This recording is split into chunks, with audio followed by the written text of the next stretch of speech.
debatir sobre cuestiones constitucionales, legales y penales vinculadas con la actualización de los quebrantos impositivos. Por un lado tenemos a Manuel Benítez, socio fundador del estudio Pérez Alati Benítez y especialista de abogado de la Facultad de Derecho UBA, especialista en tributación, quien abordará los temas desde el punto de vista del impuesto a la renta, el impuesto a las ganancias corporativas. Y por otro lado tenemos a Maximiliano Reusi, socio fundador del estudio Carrió y Reusi, abogado especializado en Derecho Penal y Penal Tributario. Si tienen dudas, comentarios, inquietudes, las pueden expresar en el chat o directamente exponerlas al final de la presentación y comenzamos. Bueno, ¿me alcanzás la...? Bueno, gracias Corina por la presentación y buenas tardes. Bueno, hoy tocamos este tema que tiene la particularidad de tener ribetes no solamente legales en lo tributario, sino también constitucionales y fundamentalmente penales, que creo que es una de las cosas que más preocupa a los tributaristas y sobre todo a los contribuyentes, por eso la presencia de Maximiliano como especialista en derecho penal. Este tema, si bien no es nuevo, creo que este año se visibilizó más y seguramente eso fue por la alta inflación que hubo en el año 2023 y después por la situación de baja inflación en el año 2024 que hizo que el mecanismo del ajuste por inflación del título sexto generara en muchas empresas una ganancia enorme, ¿no? Por exposición de pasivos monetarios en inflación versus activos que tenían como contrapartida que no estaban sujetos a la misma exposición. Eso generó una enorme ganancia en muchísimas empresas. Y de ahí se hizo más evidente la cuestión de, bueno, ¿qué hacemos? Los quebrantos que tenemos de arrastre, ¿los actualizamos o no para compensarlos con estas ganancias? Aunque obviamente este no es el único motivo por el cual el tema hoy está tan bien. Bueno, yo voy a empezar con el marco normativo y como seguramente soy uno de los más viejos de esta reunión, me gustaría hacer una pequeña introducción sobre cómo se generó la cuestión del ajuste por inflación y en general de la actualización en materia impositiva. Para que esto no me anda ahora. Se movió. Ahí está. En materia impositiva. Déjenme comentarles que la actualización en general fue una creación pretoriana de los años 70 y esto se generó a raíz de las altas tasas que tuvimos en la Argentina, sobre todo a partir de lo que se llamó el Rodrigazo, que fue un ajuste económico que hizo un ministro que se llamaba Celestino Rodrigo en la época de Isabelita Perón, que generó unas tasas de inflación enormes que tuvimos hasta, por lo menos hasta el año 1992, época de la ley de convertibilidad. Esta creación pretoriana se plasmó en materia impositiva, primero en la ley 21.281 del año 1976, introdujo la actualización de créditos en favor del Estado y de los particulares. Esto se refería fundamentalmente a la obligación tributaria, o sea, todo lo que uno le debía al fisco en materia de impuestos se actualizaba, y al inverso también se actualizaba los montos que el fisco les debía a los contribuyentes, por ejemplo, en las acciones de repetición. Esto se fue perfeccionando. La ley 21.894 del año 78 estableció la actualización de los quebrantos, cosa que antes no estaba, porque, como dijimos, se actualizaban los créditos y deudas, pero no los atributos fiscales. Bueno, esta ley introdujo esta novedad de actualizar los quebrantos y otros rubros, el valor del bien de uso, de los bienes, de los inmuebles, de las acciones, etcétera, a efectos impositivos. Y en materia de quebrantos, admitió la actualización entre el cierre del ejercicio en el cual se generan los quebrantos y el cierre del ejercicio que se liquida o en el cual se compensa. Esta misma ley, la 21.894, introdujo lo que hoy es el título sexto del ajuste por inflación estático, cuyo objetivo básicamente fue el de actualizar activos y pasivos monetarios. Y bueno, y es el resultado de ese ajuste de activos y pasivos, incorporarlo como resultado impositivo al resultado normal. Como el ajuste por inflación estático pronto resultó que no era adecuado, en el año 1985 la ley 23.260 introdujo el ajuste dinámico, que tiene por objeto reconocer variaciones en los activos y pasivos monetarios que ocurren durante el ejercicio. Déjenme comentarles que en aquella época, en los años 80, se actualizaba todo. Lo que uno le debía al fisco, lo que el fisco le debía al contribuyente, los anticipos se actualizaban en favor del contribuyente hasta la fecha de vencimiento y a partir de allí se actualizaban en favor del fisco hasta la fecha de vencimiento y a partir de allí en favor del contribuyente hasta la fecha de cómputo. Los créditos fiscales, en general, todos los valores impositivos de los bienes, etc. Todo estaba sujeto a actualización. En el año 91, 92 aparece la ley de convertibilidad, la 23.980, que todos sabemos qué es lo que dice, pero en lo que nos interesa, el artículo 10 dispuso o derogó todas las normas legales o reglamentarias que autorizaban la actualización de deudas, impuestos, precios o tarifas. Esto estaba en el artículo 10. Ahora, como este artículo solamente se refería a deudas, impuestos, precios o tarifas, era bastante similar a lo que se había hecho en el año 78, solamente comprendía la obligación tributaria, pero no a la actualización de los atributos fiscales. Esto se corrigió en el año 92 con la ley 24073. Esta ley, en su artículo 39, que hoy todavía sigue vigente, dispuso que a los fines de todas las actualizaciones previstas en la ley 11683 y en general en las leyes impositivas,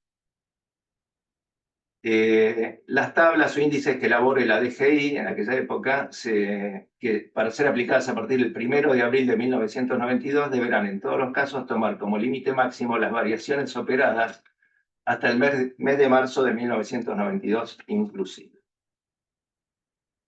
Y esto tuvo su correlato en la ley de impuesto a las ganancias. En el texto ordenado en 1997 ya aparece esta redacción del artículo 89, que dispuso que a los fines de la aplicación de las actualizaciones a las que se refiere este artículo, las mismas deberán practicarse conforme a lo previsto en el artículo 39 de la 24073.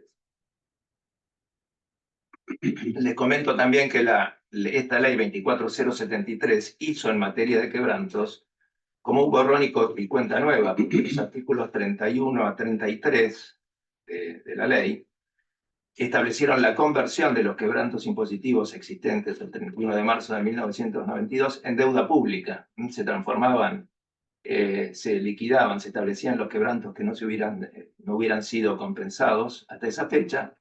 Se les aplicaba el 20%, que era la tasa del impuesto a las ganancias vigente en aquellos años, y sobre ese monto el Estado te daba un bono de la deuda pública, bueno, con determinadas condiciones que no viene al caso.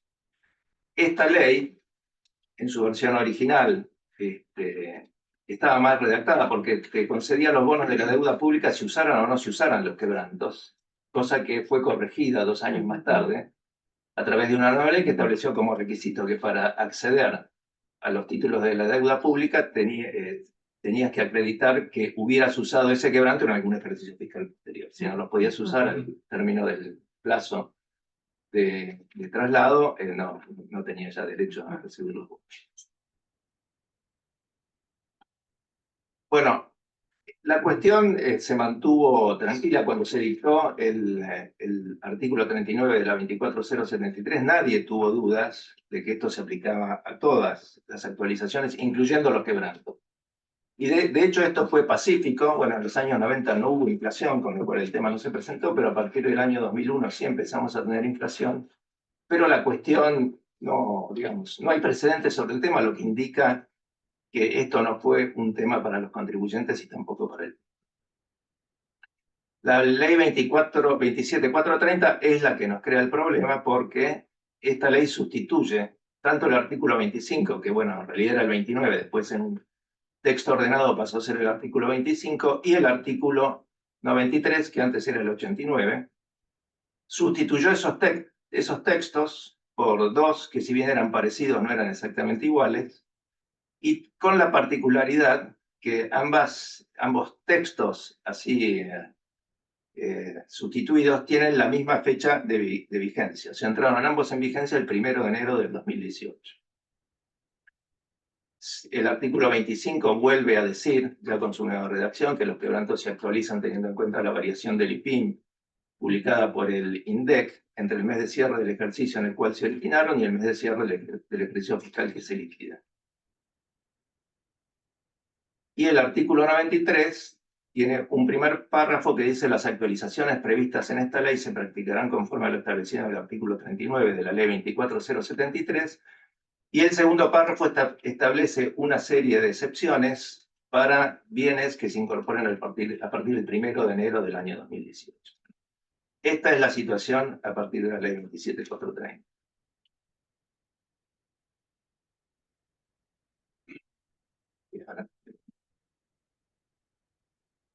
Bueno, ¿cuál es la cuestión a resolver? Bueno, tenemos un conflicto de normas real o aparente. Para mí es aparente. ¿Por qué? Porque el artículo 25 y el artículo 93 parecen ser contradictorios. Uno admite la actualización y otro dice, bueno, pero los índices te van a reconocer solamente la variación de precios hasta el 1 de enero de 1992.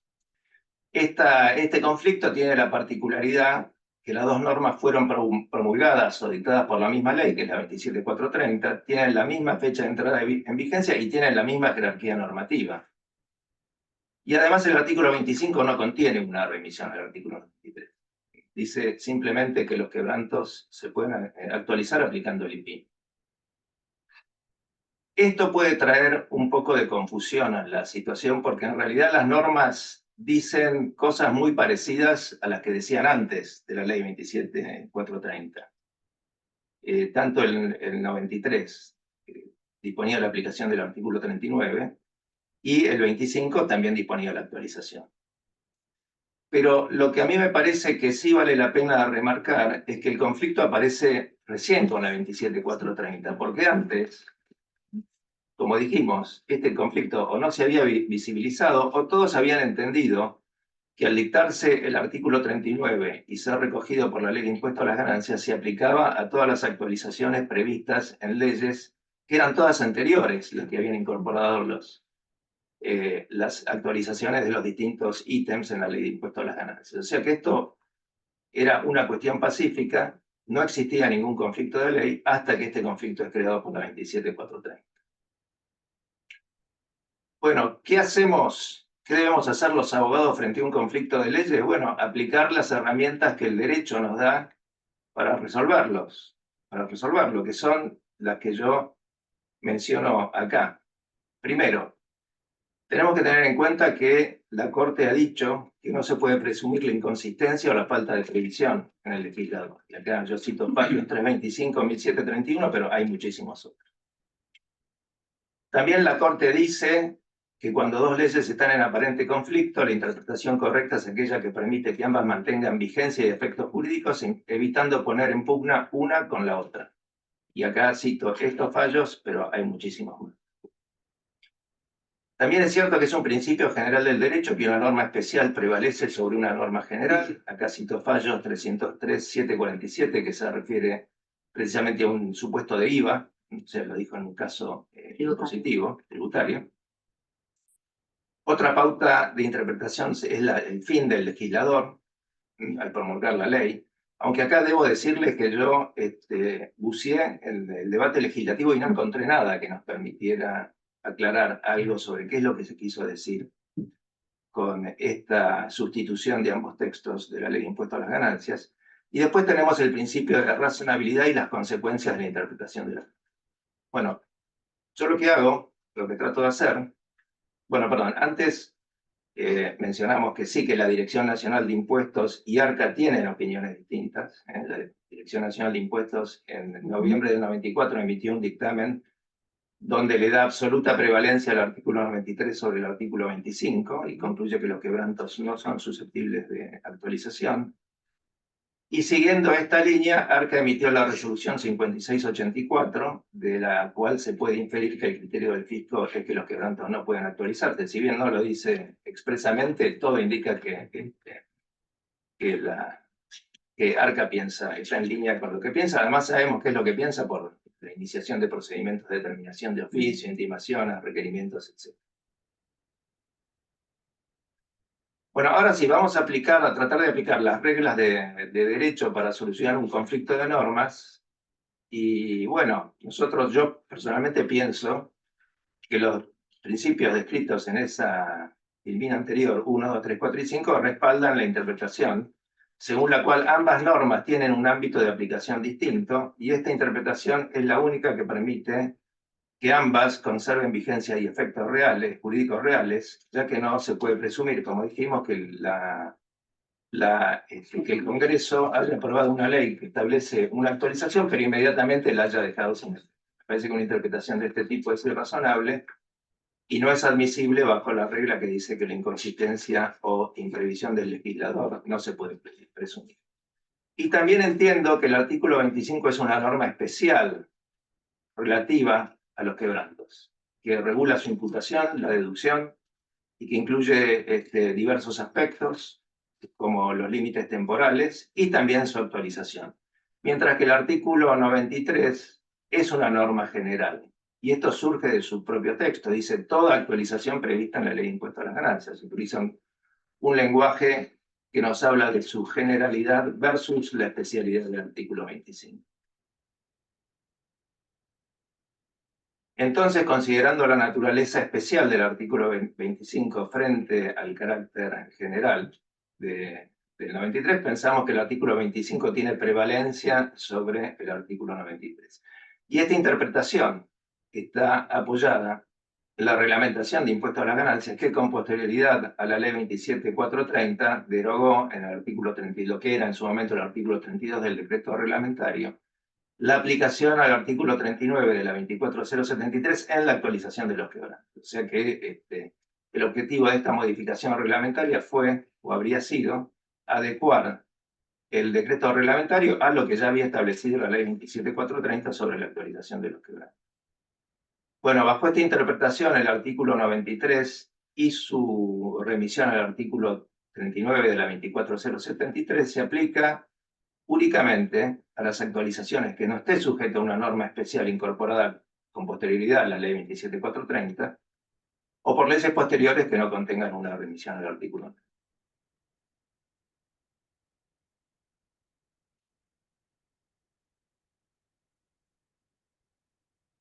También esta interpretación que estamos haciendo encuentra sustento en que la misma ley 27430 modificó diversos aspectos de materia de actualización que no tienen tampoco una remisión expresa al artículo 93. Y esto no es una cuestión que esté siendo discutida por la FIP, ¿no? Bueno, como dijimos,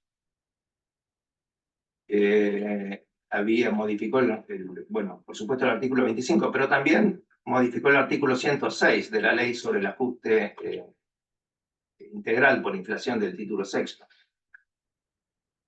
Y después introdujo en el artículo 93 la admisión de actualización del valor impositivo de ciertos bienes o inversiones que se hacen a partir del 1 de enero del 2018 y por supuesto la del artículo 25. O sea que ya se marca en la ley 27430 una tendencia a permitir la actualización de diversos rubros en la ley de impuesto a las ganancias.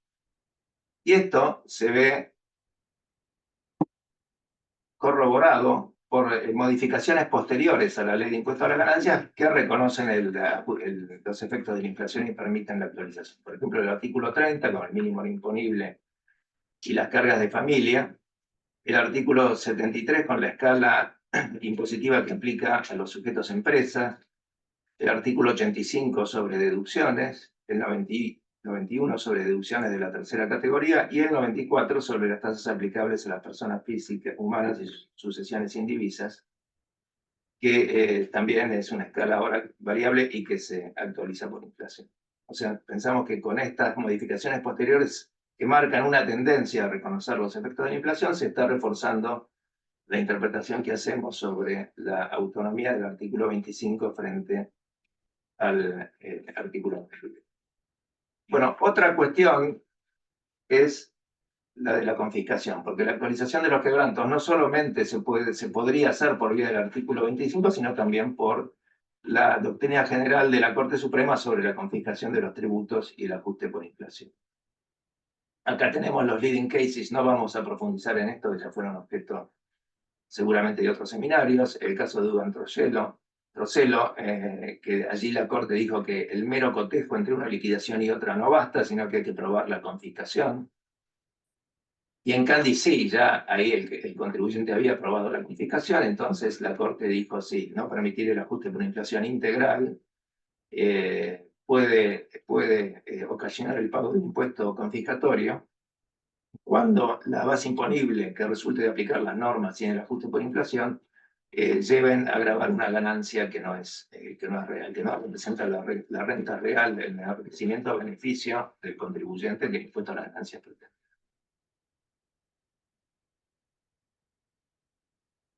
Esta doctrina se aplicó también a la actualización de los quebrantos en la causa telefónica de Argentina. Este es un fallo también de la Corte Suprema del 25 de octubre de 2022. Acá la Corte estableció que no actualizar un quebranto trasladable puede derivar en una situación de confiscación y entonces en ese caso permitió su actualización. Creo que vamos a volver para atrás. Estos casos hay que distinguirlos de los precedentes Estancias del Hornero, Alubia y Singenta, porque si bien se refieren a quebrantos, no son exactamente la actualización de un quebranto impositivo. En Estancias del Hornero, lo que dijo la Corte es que la aplicación del título sexto de la ley, o sea, el ajuste por inflación dinámico y estático, no puede derivar en un quebranto impositivo, sino el límite es evitar la situación de confiscación. Esto lo dijo en Estancias del Hornero.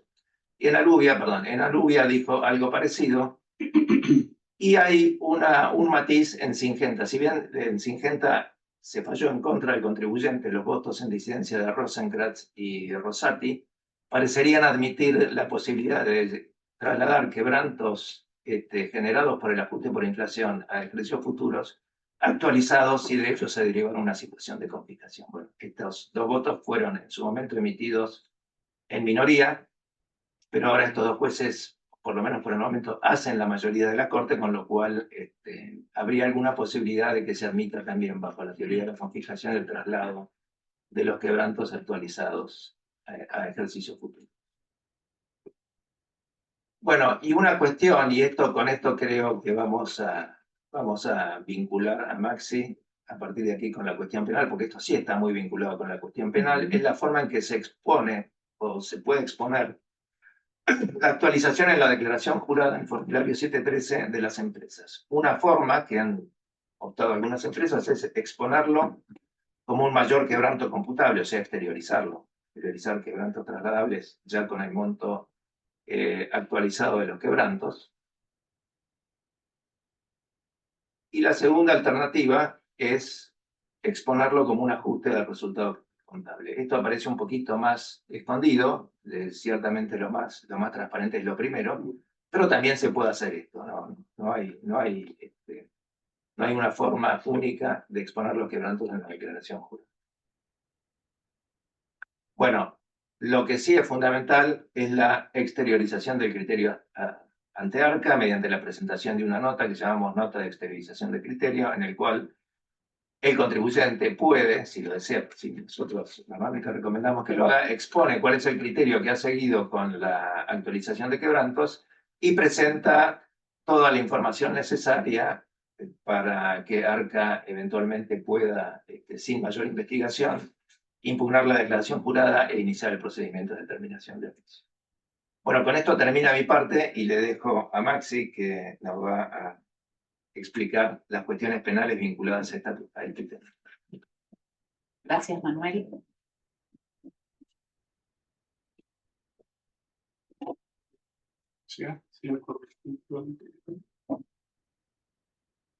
Necesito apuntes. Perdón. Bueno, no sé si se escucha bien ahí. Me corro un poco. Sí, sí. ¿Se escucha? Sí, sí. Bueno, primero, lógicamente agradecer a Manuel, un honor compartir panel con él, a Marcelo, que me hizo la invitación, al colegio del cual soy miembro, pero bueno, tuvo la valentía de que trate la parte penal, y lógicamente a Corina, que está acá como moderadora. Me toca hablar sobre las derivaciones penales de la actualización de quebrantos, que fue rigurosamente tratada, y en ese sentido me hace un gran favor, Manuel, sobre digamos, el tema de base, que podría llegar a ser discutido, creo que de una manera más modesta, en sede penal. A modo de introducción, cuando me plantearon el tema, inicialmente hice dos asociaciones, ¿no? La primera era un tema que veníamos analizando en nuestro estudio, pero bueno, a los efectos de preparar una exposición uno empieza a profundizar bastante más. Y quizás algunos, no sé, el panel o digamos, el púlpito que está escuchando esto, seguramente hay contadores, hay gente que son penalistas, hay otros que no. Pero realmente, desde el punto de vista de la dogmática penal, a mi criterio, por lo que desarrollaré en lo que sigue, no es un tema realmente que presente complejidad en tanto y en cuanto el contribuyente adopte ciertos recaudos. En la última filmina o diapositiva de Manuel ha sido claro. Por lo tanto, considero que estamos nuevamente frente a un intento recaudatorio, cuasi extorsivo. Digo cuasi porque seguramente capaz que hay algún funcionario de la FIP escuchando, ¿sí? Vamos a decir cuasi extorsivo, de presión tributaria, sin lugar a dudas. Una denuncia penal siempre asusta. Pero, miren, lo último que voy a decir a manera de introducción es, a mí siempre me da la sensación que el penalista llega a la situación con la casa quemada, ¿no? Prendía fuego. Entonces, a veces la casa está destruida, a veces está en llamas, a veces, bueno, acá el bombero, que peca de optimista, les va a decir que la casa se puede recuperar, y no solo eso, sino que entiendo que podemos encontrar al incendiario y responsabilizarlo penalmente. Esto es un exceso de coraje, ahora vamos. Dicho esto, quiero pasar a la siguiente filmina. Seguimos en la parte introductoria, ahora no se preocupen que vamos a ir a la parte un poco más jugosa. Estos dos cuadros reflejan los datos que yo obtuve actualizados y fidedignos. Después del 2018-2019, vaya a saber por qué, los datos empezaron a perder un poco, empezamos a entrar en una nebulosa de datos. Pero acá pueden ver en el cuadro 1 que entre 2015 y 2018 el Fuero Penal Económico registró, bueno, ahí en la columna de la derecha, lo voy a repetir uno por uno, eso da un promedio en 4 años de más o menos 1065, 1000 y pico denuncias por año. Y si bien no hay una secuencia lógica entre las denuncias que se hacen en 2015 y 2018, hay una continuidad. Y en el cuadro 2 vemos el promedio de condenas que se obtuvieron en sede penal, ¿no? Que bueno, ahí hay distintos números, pero el promedio son 7.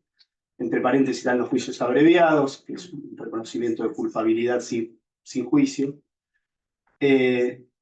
Pero acá quiero detenerme en el coeficiente, ¿no? Si comparamos un dato con el otro, vemos que hay un promedio de 0,65% de condenas en relación a las denuncias que ARCA efectúa en sede penal económica. ¿Qué quiero decir con esto? Que ARCA sabe cada vez que denuncia que las posibilidades de que un contribuyente sea condenado, o bien que lo que realmente se denuncia es un delito, es un porcentaje mínimo y marginal. Pero ARCA no es torpe y sabe que ese no es el objetivo. Lo que interesa son los efectos y los costos económicos, emocionales, que generan para los contribuyentes cargar un proceso penal en sus espaldas. Y esto lo digo porque sabemos que si bien en el organismo actualmente hay posturas encontradas, hay un impulso a llevar esto al fuero penal económico, ¿no? Y eso lógicamente opera distinto en la cabeza de quienes somos profesionales del derecho al de los contribuyentes. Pero salgamos rápidamente de la introducción y vayamos a la siguiente filmina. Bueno, ahí vemos un pobre hombre cubriéndose de una lluvia radioactiva recaudatoria. El tipo hace lo que puede, se trata de proteger. no sé si lo va a lograr, yo calculo que sí. Y ahí vemos la norma que a mi criterio controla el caso, es un paraguas de protección, por eso dibujé el paragüita ese. Una regla de garantía frente al ejercicio abusivo de la acción penal tributaria por parte del fisco, parafraseando a la Corte en Candi, omnívodo y limitado. Y ahí vemos, bueno, la redacción completa está proyectada, no la voy a repetir. Y ahí vemos que en el primer, no reproduje todo el artículo 19 porque es más largo y prevé otras hipótesis que no hacia el tema de hoy. Pero ahí vemos que hay dos hipótesis que a mí sobre las cuales me interesa detenerme. Los numerales los agregué yo, no están en el artículo, pero dice, el organismo recaudador no formulará denuncia penal cuando, 1, sugiere manifiestamente que no se ha verificado la conducta punible dadas las circunstancias del hecho, o 2, por mediar un comportamiento del contribuyente o responsable que permite entender que el perjuicio fiscal obedece a cuestiones de interpretación normativa. Me detengo allí porque lo que sigue no es tan relevante para el tema que estamos tratando. Arranquemos por el principio. En el acápite, la primera parte del artículo 19, perdón. Como verán, gracias. El artículo dice no formular la denuncia, no dice no podrá formular o deberá evaluar, no es una prerrogativa discrecional, no es un criterio de oportunidad arreglado, se trata por el control de un mandato legal imperativo. Es una prohibición expresa para los funcionarios del organismo recaudador, una norma de clara vocación limitante del poder punitivo. Y esta norma no es nueva, este artículo este artículo es de la ley vigente, el régimen penal tributario, la 27430, estuvo suspendida durante la vigencia de la 26735, me estoy refiriendo solo al régimen penal tributario, pero la 24769 tenía una norma de redacción muy similar, un paréntesis, una nota al pie, mereció muchas críticas porque si ustedes, seguimos con el numeral 1, si ustedes ven el numeral 1, alguien podría decir, y lo decían con la vigencia de la 24769, bueno, la norma prevé una verdad de perogrullo. El organismo recaudador no formulará denuncia cuando no hay delito, y sí. Pero como vemos en el marco de la situación que estamos hablando, la previsión no está de más, y no va a estar de más en función del último capítulo que vamos a tocar, que es la posible responsabilidad del funcionario público, que no obstante esta norma clara denuncia al contribuyente.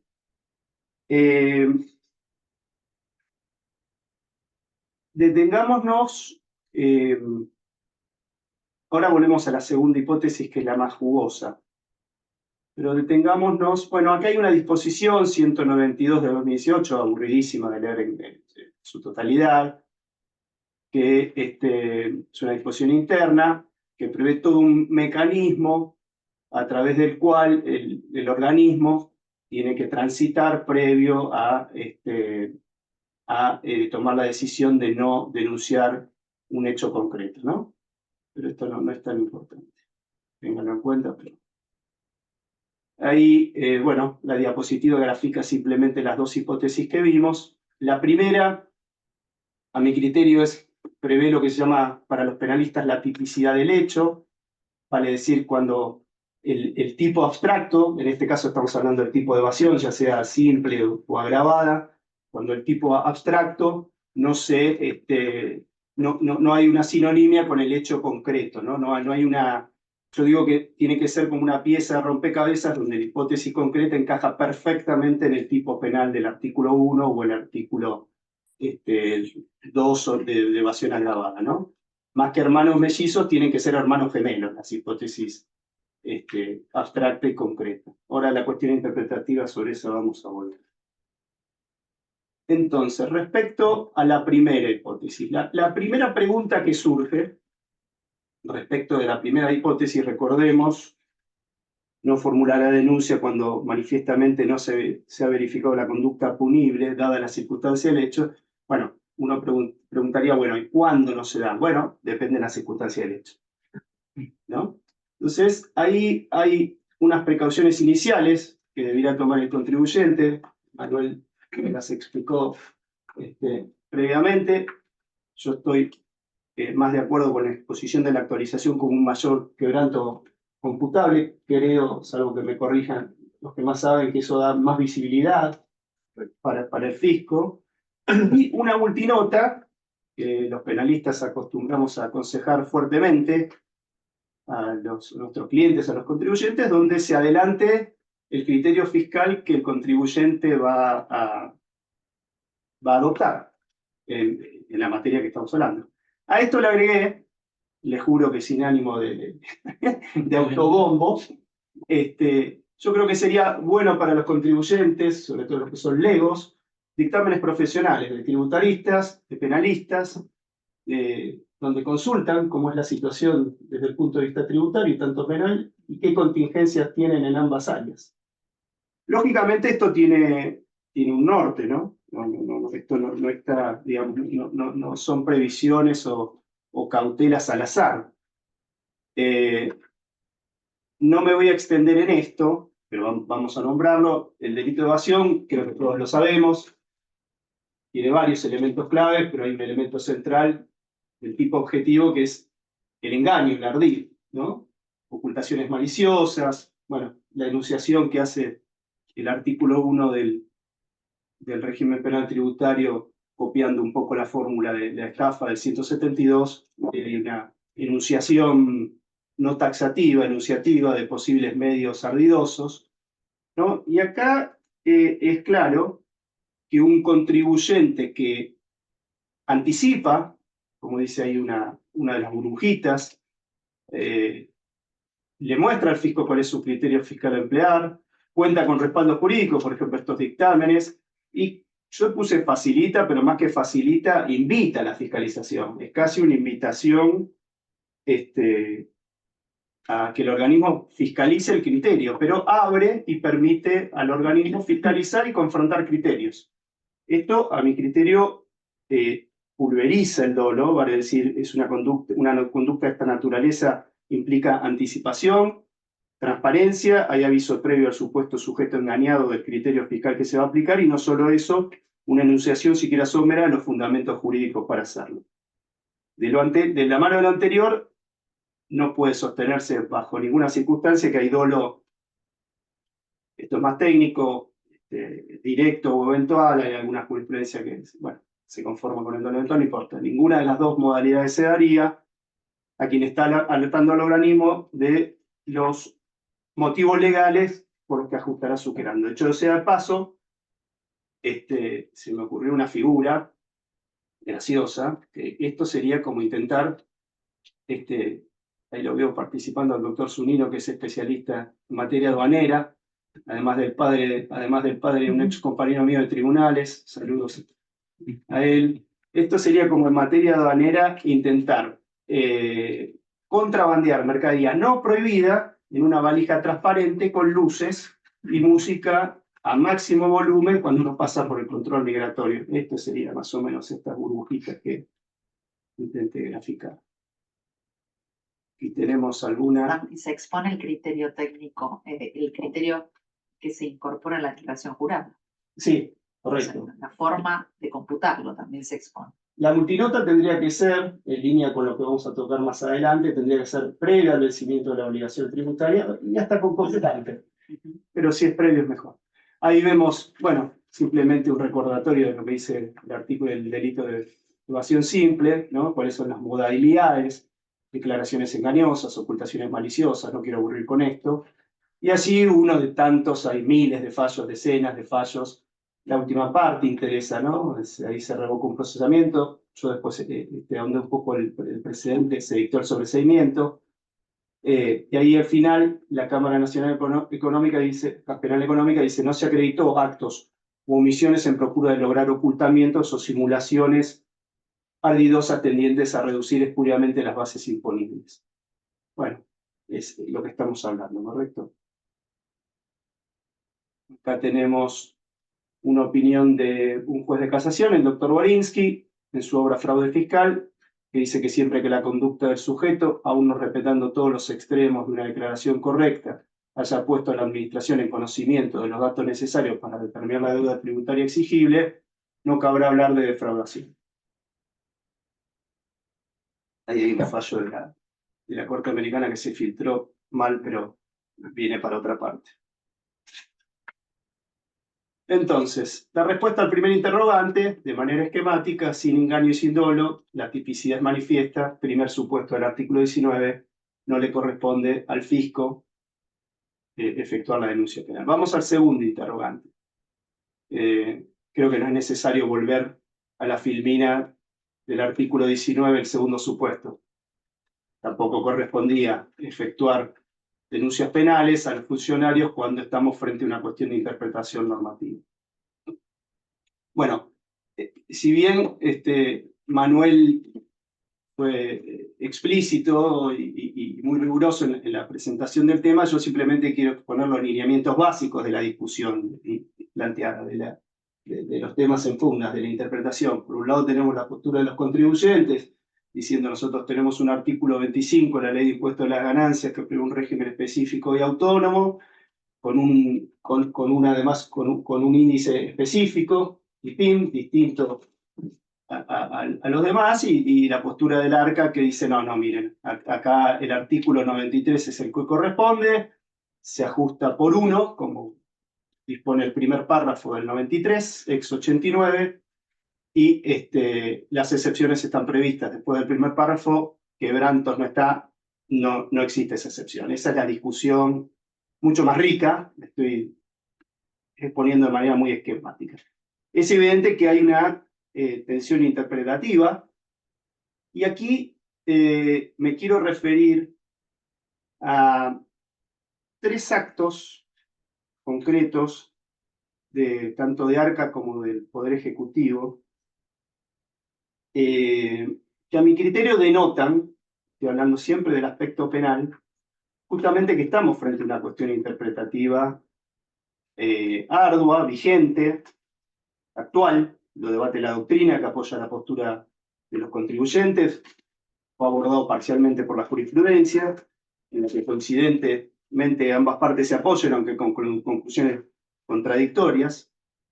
Y acá tenemos, en primer lugar, un dictamen de la DNI, de la Dirección Nacional de Impuestos, dictamen que, dicho sea de paso, no tiene ninguna fuerza normativa, es una opinión interna del organismo, pero sí siente una postura, ¿no? Y ya lo recordó Manuel, no lo voy a repetir, pero lo que dice en ese entrecomillado es que la situación normativa actual es bastante clara y que no corresponde actualizar quebrantos, salvo que medie reforma que así lo autorice. Es la propia norma la que no autoriza la posibilidad de actualizarlo bajo otro índice que no sea uno. Bueno, esto parece no ser tan así, no ser tan claro, siempre hablando de los propios actos del Ejecutivo, ¿no? Vamos a ir a 30. Ahí dice, proyecto de ley de enero del 25. ¿Eran tan claras las normas? Bueno, en enero del 25 se envía al Congreso, obviamente no es ley, pero un proyecto de ley, que simplemente se dispone a modificar el artículo 25, con una sutil extorsión para los que ajustaron quebrantos antes de enero 25, hasta invitándolos a una especie de moratoria, y creando un nuevo régimen para enero del 25 en adelante, ¿no? Recién Manuel pasaba revista de distintos actos, de distintas normas que autorizan la actualización en otras materias. Bueno, acá parece que el Poder Ejecutivo está dispuesto a concederlo, pero no me quiero detener en eso, sino que lo que me quiero detener es que evidentemente el dictamen del 24 no era tan claro, las normas no eran tan claras a punto tal que hace falta una reforma expresa al artículo 25. Y como fue un mes o un año, una etapa de muchos intentos de reforma, recientemente, el 3 de junio del 2025, o sea, hace pocos días, se mandó un anteproyecto de reformas integrales al régimen penal tributario, en el cual, entre otras circunstancias, hay una actualización, un sinceramiento de condiciones objetivas de punibilidad, hay una reforma a la bala de plata, bueno, hay distintas cuestiones muy interesantes para analizar, pero vamos al punto que nos interesa, que es la hipótesis que vengo planteando desde el principio de la exposición del artículo 19, ¿no? Y ahí dice algo que lo comparto críticamente, me gustaría quizás también escuchar críticas, yo estoy bastante convencido de esto. Dice algo que a mi criterio no hacía falta decirlo, ¿no? Que ya con el artículo 19 anterior era suficiente. Y yo creo que no lo dice de manera casual, sino que quiere una especie de transformar un hito legislativo nuevo, como diciendo, ahora no, esto no es manifiestamente delictivo. Bueno, a mi criterio ya era manifiestamente delictivo antes, porque no había dolo, porque no había engaño, porque la cuestión interpretativa, vamos a ver, era muy rica y evidente para los funcionarios de la JEP. Y allí dice, el organismo recaudador no formulará una denuncia penal ¿cuándo? Y este es el inciso C. Los contribuyentes o responsables, bueno, el sustituto, hayan exteriorizado en forma fundada y evidente justificada el criterio interpretativo utilizado para determinar la obligación tributaria mediante una presentación formal ante el organismo recaudador, la multinota, con anterioridad de forma simultánea a la presentación de la respectiva declaración jurada. Ahí al final puede haber una trampita, pero no vamos a tener tiempo. Vale decir, está recogiendo el anteproyecto de ley una situación que se venía manifestando o que los abogados le estábamos sugiriendo a los contribuyentes que hagan con anterioridad. Esto no es una reforma legal, esto es una explicación de detalle de lo que decía el viejo artículo 19. Entonces, respuesta al segundo interrogante, si estamos frente a una cuestión interpretativa, entiendo que no caben dudas, que lo estamos. La sucesión de eventos repasados denota que hay ambigüedad, debate, a punto tal que se necesitaría una reforma legal para definir la controversia. Pero además, y aquí también Manuel en algo se adelantó, yo tengo un artículo que si a alguno le interesa se lo puedo facilitar sobre el artículo, las críticas que merece la redacción del artículo 19, pero independientemente de eso me quiero referir a otras cuestiones aquí. Y es que el artículo 19 no se limita solamente a cuestiones interpretativas de las normas del régimen penal tributario, sino a cualquier cuestión interpretativa que propongan las normas. Y del repaso que hizo Manuel, no es que coordinamos las diapositivas, pero algunos se superponen, otros no, vemos que hay cuestiones interpretativas que exceden el régimen penal tributario o la ley de impuestos a las ganancias, como la sucesión de leyes en el tiempo, sobre lo cual también Manuel se explayó, el principio de ley especial sobre ley general, cómo juega el 25 y el 93, los criterios de interpretación de las normas para nuestra Corte Suprema, que también comentó Manuel, el principio de taxatividad y prohibición de analogía en materia penal, esto es bien anillo al dedo para la materia jurídico-penal, principio de taxatividad y prohibición de analogía, quiere decir que no es delito lo que se parece al delito, y taxatividad que tiene que haber un tipo penal que encuadre perfectamente la conducta denunciada. Luego, principios de realidad económica, capacidad contributiva y no confiscatoriedad. Aquí recomiendo fuertemente algo que se había filtrado en otra de las filminas, las diapositivas, que caen las décadas de los filminas, que es este fallo Chick versus United States. Lo recomiendo fuertemente leerlo, porque allí la Corte, en un voto dividido, exime de culpa era un piloto de American, que consideraba que el impuesto a la renta no le correspondía, y además fue un activista en tal sentido. Entonces allí la Corte de Estados Unidos dijo que cuando hay errores inocentes, esperen que por aquí lo tengo anotado, pero en memoria no me lo acuerdo, que están a consecuencia de la complejidad de las leyes impositivas, esos errores inocentes no pueden nunca configurar un delito que exige voluntad y dolo de evadir impuestos. Bueno.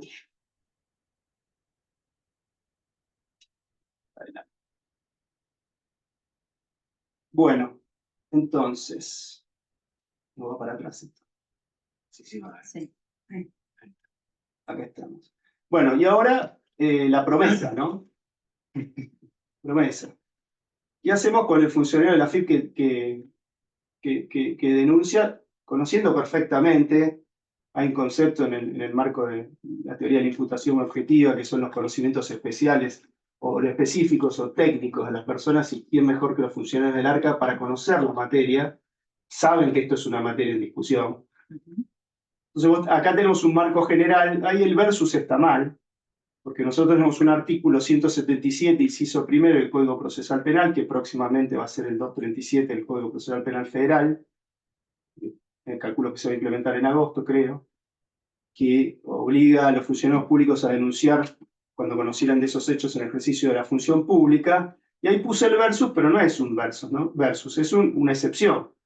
Y ahí hay una obligación de no denunciar, o como dice Catania, pues del fuero, comentando el artículo 19, es un deber de no denunciar, ¿no? Entonces aquí, bueno, aquí es donde propongo sacudir la modorra. Si los funcionarios del fisco denuncian a un contribuyente por un hecho que saben que no es delito y que tienen expresamente prohibido denunciar, entonces corresponde evaluar la posibilidad para el contribuyente de que sea el funcionario quien deba responder penalmente, pues no debemos aceptar que el poder penal del Estado como herramienta de presión recaudatoria. Acá hay varias figuras que pueden estar en danza, no me quiero extender demasiado, yo creo que ya estoy aburriendo, pero yo creo que la que más se adecúa es la del artículo 248, el abuso de autoridad y violación de los deberes de funcionario público. Allí está, y doy tiempo para que los lean, pero solo interesa la última parte, ¿no? Será reprimido con inhabilitación especial, linda la inhabilitación especial ahora. El funcionario público que, bueno, haga distintas cosas, pero no ejecutar las leyes cuyo cumplimiento le incumbiere, ¿no? Y acá el artículo 19 es una ley ad hoc, una ley que les incumbe de lleno a los funcionarios públicos. El bien jurídico protegido en el artículo 248 es el regular funcionamiento de la administración pública y la legalidad de los actos. Aquí hay una irregularidad manifiesta, el uso abusivo de la función pública por utilizar la denuncia como un instrumento que se usa a conciencia de que se violan las leyes. Estamos frente a la variante omisiva, que sanciona a los funcionarios públicos que no ejecutan las leyes cuyo cumplimiento les incumbe.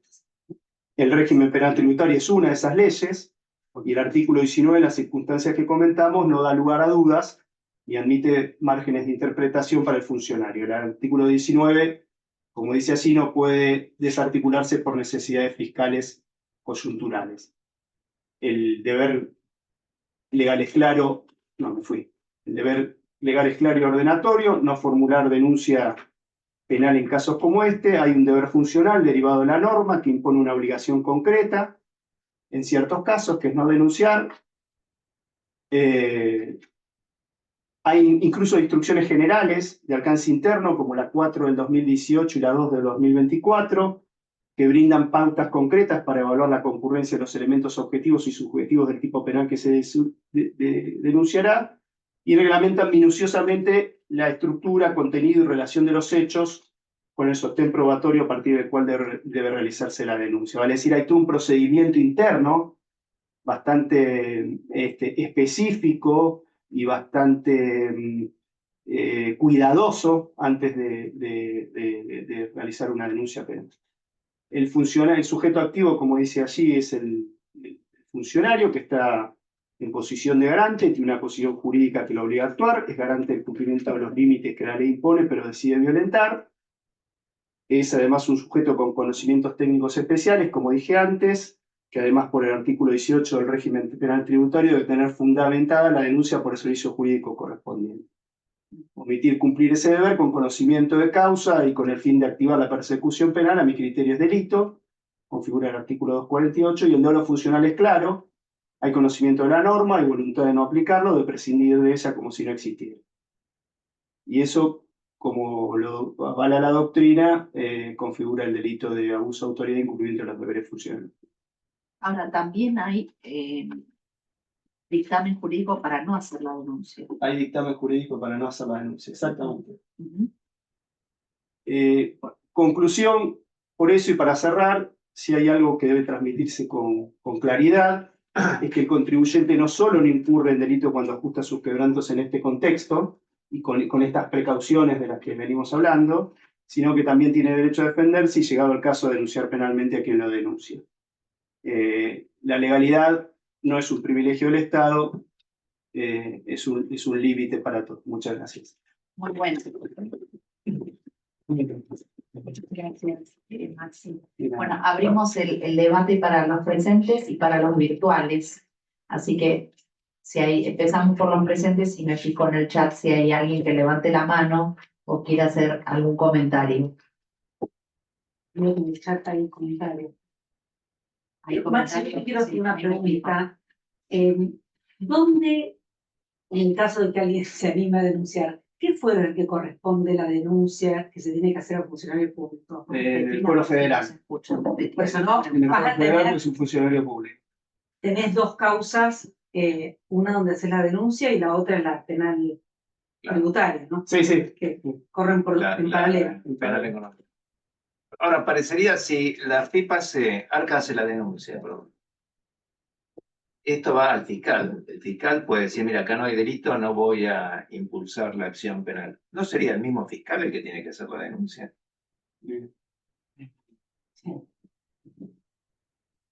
Yo creo que el fiscal no tiene manera de enterarse, salvo que el contribuyente lo denuncie. Así que estoy respondiendo. No.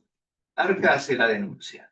A la Justicia Penal Tributaria le dan vista al fiscal, porque el fiscal es el que tiene que impulsar. El fiscal dice, no, yo no voy a impulsar porque no hay delito. Sí, he visto que Él debería hacer la denuncia he visto contra ARCA. de otro tipo de delitos que pasan frente a las narices de los fiscales y no hacen la denuncia. no se animan a denunciar. Pero yo creo que es el contribuyente el que tendría que hacerlo. Ahora el Código Procesal Penal Federal, además, le otorga facultades bastante más protagónicas al querellante que las que tenía ya, que eran protagónicas en el viejo código. Pero no me veo un fiscal, no es jurídico, lo que estoy respondiendo, de práctica. Acá Okay. César Cavalli pregunta en el chat. Entonces, ¿puede afirmarse que la ausencia de la multinota no libera a la denuncia penal? ¿Es así? ¿Yo? Sí. A mi criterio yo lo que di, está muy bien la pregunta. A mi criterio la multinota no cambia el tema de base. La discusión sigue siendo, está sometida a interpretación jurídica. No es que la multinota revela un ocultamiento. Yo por eso puse en la diapositiva curar en salud, yo creo que es adelantarse, ¿no? A que el fisco sostenga que hay una ocultación, ¿no? Pero entiendo que la materia de base no cambia en nada. Pero es distinto adelantar el criterio para, de algún modo, evaporar en el texto de una denuncia de la FIP algo. Las denuncias de la FIP generalmente no son muy originales. Se producen en tándem. Entonces esto seguramente lo configurarían como que es una ocultación maliciosa. El contribuyente no me exteriorizó el criterio fiscal. Bueno, sí, se le exteriorizó. Bueno, hay muchos contribuyentes que dicen, yo prefiero antes que la multinota poner una nota en el balance, pero eso no sería quizás, hay que ver si es... Acá María Inés comenta que en vez de hacer la multinota, algunos prefieren hacer una nota del balance. Algunos también prefieren hacer las dos cosas. Sí. Santiago Montesanti acá quiere hacer un comentario. Yo haría las tres cosas. Perdón, la nota en el balance, la multinota y procurarse los dictámenes. Santiago, Santiago va a hacer un comentario. A ver, vamos por orden. Santiago, vos estás muteado. Ahí me desmuteé, ¿me escuchan? Sí. Perfecto.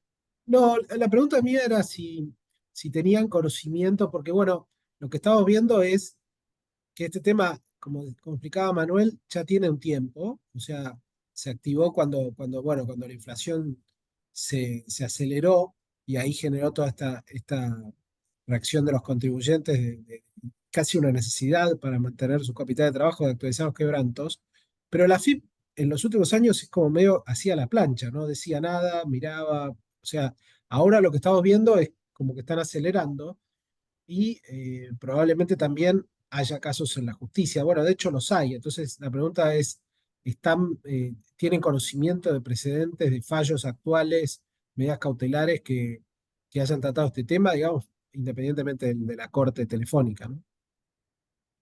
No, yo del artículo 25 no tengo conocimiento de que haya un caso. Sí, tengo conocimiento de que hay inicios de inspecciones, incluso de vistas de determinación de oficio a contribuyentes que actualizaron los quebrantos. Pero un caso que haya llegado a la justicia, no conozco.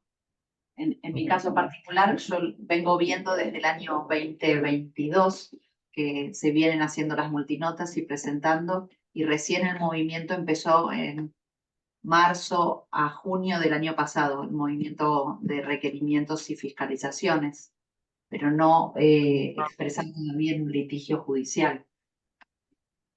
No sé, Claro. Yo no tengo conocimiento, Santiago, de denuncias y investigué un poco, ¿eh? No tengo conocimiento de denuncias en el foro penal por estos temas, sí de determinaciones de oficio que ya le dan intervención a la división jurídico-penal, eso sí. No, y te iba a decir otra cosa, pero se me fue de la cabeza. Ahora vuelvo y te digo. Porque en este tema, ahí, no sé, digamos, en mi experiencia, y a diferencia de lo que pasó, por ejemplo, con muchos temas de ajuste por inflación, acá el contribuyente no han ido a la justicia con declarativas, o sea, simplemente ajustaron los quebrantos, presentaron la multinota y bueno, y se sentaron a esperar, y ahora está viniendo el fisco y ajustando y están estos dictámenes. Hay también un dictamen que yo, por lo menos, lo mencionaron como rumor, pero yo nunca lo vi, donde algún funcionario, yo no sé si la subsecretaría de Ingresos Públicos estaría interpretando que podría existir una situación penal, digamos, o posible comisión de un delito, en el caso que menciona acá César, de la nota cuando solamente hay una nota de los estados contables y no multinota. Pero la verdad que eso, nuevamente, es radio pasillo, yo nunca lo vi, el dictamen. No sé si es parte de todo este terrorismo fiscal como para generar eh, el temor y que los contribuyentes ¿no? Se adapten a las necesidades del fisco. Pero digamos, la diferencia que uno ve con lo que era ajuste por inflación es, acá no ha habido casos llevados a la justicia, parecería como que esto va a ir a determinación de oficio y se dirimirá y se discutirá en el Tribunal Fiscal en general, ¿no? Habrá seguramente alguna acción declarativa, debe haber, y creo que hay, de hecho, hay una de Mendoza, una medida cautelar reciente en Mendoza, por lo menos lo que yo vi, eh, pero bueno, y después está todo este tema penal, que es realmente, a mí me pareció buenísima la exposición, o sea, nosotros vemos esto que es la principal preocupación de los contribuyentes, ¿no? O sea, esta especie de amenaza eh, permanente de que en una cuestión técnica y una cuestión incluso de ribetes constitucionales que terminemos una denuncia. Alison, lo que decís, sí, estuve presente en alguna charla. Creo que la FIP lo dijo en un foro del colegio del Consejo Profesional de Ciencias Económicas de hace 3 semanas, donde dijo que entiende que habiendo un plan de cuotas, de 36 cuotas para pagar el saldo, la declaración, se pulveriza, hablando con tu mismo término, la confiscatoriedad se aniquila, y que la cuestión interpretativa del artículo 25 versus el 93 está totalmente zanjada, donde quedó claramente expuesto en el dictamen de la Dirección Nacional de Impuestos que la posición interpretativa de la FIP es que no se actualiza. Entonces, ellos interpretan que no hay una interpretación cuando ya se sabe cuál es el criterio fiscal y se está yendo directamente en contra. Eso es lo que escuché de la funcionaria, creo que es Claudia Balestrini, que lo dijo claramente, pero ahora bien, en mi opinión falta un enlace jurídico, ¿no? Falta el enlace jurídico para que se produzca el tipo penal. Sí. Una reflexión hablando de...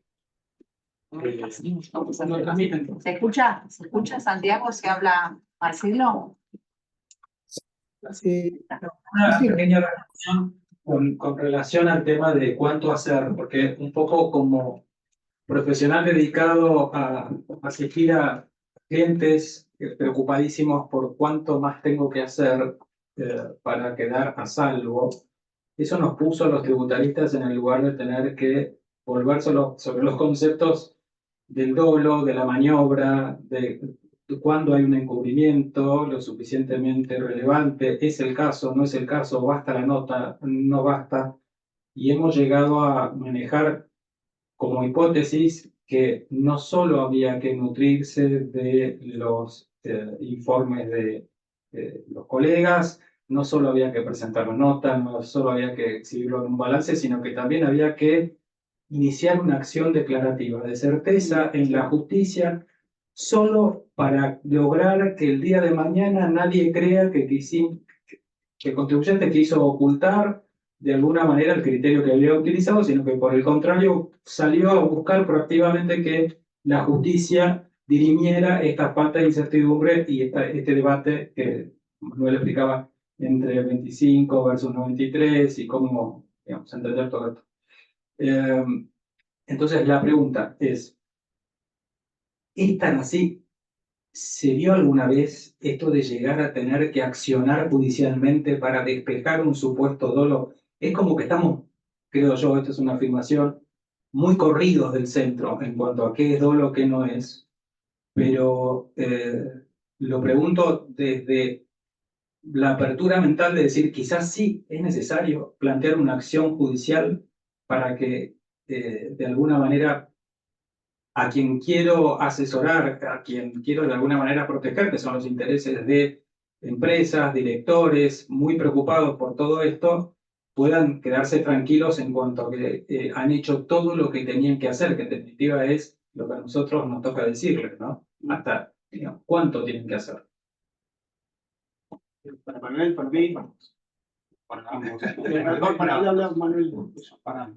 Yo creo que lo fundamental es lo que vos haces hasta el momento de presentación de la declaración jurada, que es ahí donde vos lo exteriorizás en la declaración jurada en el formulario 713, presentás la nota de exteriorización de criterio y también lo podés poner en el balance y podés tener los dictámenes profesionales con anterioridad. Lo demás me parece que es algo que te puede ayudar, pero yo no lo encuentro como algo fundamental para excluir el dolo, porque como dijimos, el dolo no existe y el delito no se cometió. Inicia La esa declarativa acción siempre la haría declarativa. después, igual la Claro. declarativa siempre. Exacto. Siempre hay un expost. Claro. No mucho para agregar, rebobino un poco, a Santiago me quedó pendiente responderle algo.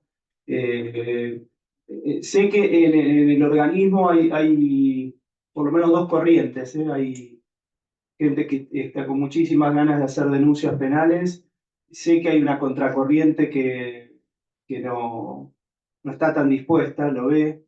Pero también lo caracteriza como defraudación bueno, bajo el artículo 46. Bueno, eso es a lo O sea, el tipo es el mismo. Bueno, eso es otra cosa que quería agregar en relación a la pregunta que hizo Marcelo. Acá acudo los colegas tributaristas, pues yo entiendo que, por lo que vi hace, pero por lo menos 10 años, que esto se encuadraba infraccionalmente en el 45, lo del 46 es una novedad. Entonces yo lo que me pregunto como penalista es, ¿qué pasó? ¿Qué elemento nuevo hay para encuadrarlo infraccionalmente en el 46? Un tema que se viene debatiendo hace años. A mi criterio, perdón, me reitero, pero un criterio del contribuyente haciendo una apertura absoluta y total de su situación fiscal es absolutamente imposible que dé lugar a un delito de evasión. Yo no veo un funcionario judicial, un fiscal, o que requiera la instrucción, un juez que llame indagatoria un hecho así. Es bastante sencillo desde la normática penal tributaria. Sí, acá creo que lo que ellos, y se puede, repito, para escuchar la posición, está en YouTube, en un foro del Consejo Profesional de Ciencias Económicas, la opinión de la autoridad, pero entiendo que lo que ellos marcan es la posición ya expresada, interpretada por el fisco, entonces la contrapartida del contribuyente de ir en contra de esa interpretación, como que esa ya es la conducta que consideran atacable. Ahora, eso no está tipificado en lo que vos analizaste, no califica. Sigue en el terreno administrativo, pero no pega el salto nunca a lo penal. Y tampoco me parece el tipo penal es el mismo para el 46. No. O sea, que quiero decir, no hay defraudación, no hay fraude. No, Lo que pasa es que si quieren ser coherentes y hacer la denuncia penal, te tienen que sancionar el sumario por el 46. Creo que no tienen otra alternativa, No. si no se estarían autocontradiciendo. Después, sobre lo que dijo la subsecretaria de Ingresos Públicos en el Consejo Profesional de Ciencias Económicas, de que, mira, te doy un plan de pagos, entonces no hay confiscación. Sí. Eso me parece realmente infantil el argumento. Nadie dice que la confiscación tiene que ser el contado y si te dan cuotas no hay confiscación. Eso es absurdo. Así que creo que no hay que otorgarle ningún valor más que el de tratar de asustar a los contribuyentes. Clarito, Bueno, no sé si hay más preguntas o inquietudes. Agradecemos a todos los participantes y a los expositores y nos volvemos a encontrar la primera semana de julio para un encuentro en materia aduanera con Andrés Galíndez como moderador y organizador del evento. Bueno, nos vemos. Gracias.